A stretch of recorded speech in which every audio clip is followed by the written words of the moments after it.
Pour l'accompagnement de la personne acromégale, en fait, oui, on peut dire qu'il y a trois finalement phases.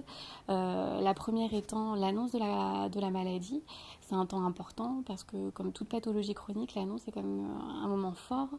Donc il y a aussi bien la partie finalement un peu technique avec tout ce qui est test, prise de sang, examen si on veut, complémentaire. Puis la phase de la consultation où on explique finalement ce qu'on a retrouvé au bilan.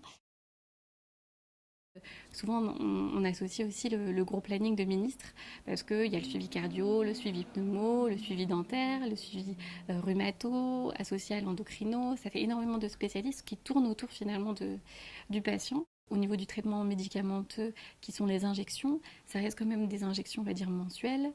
Et il y a même parfois aussi d'autres injections qu'on rajoute qui sont des injections quotidiennes tous les jours. Donc là, en général, on apprend, le but étant, c'est éduquer finalement les patients à cette auto-injection. On peut se dire effectivement qu'il y a peut-être un problème de promotion de la santé par rapport à cette pathologie, dans le sens où beaucoup de médecins traitants finalement passent au travers de ce diagnostic.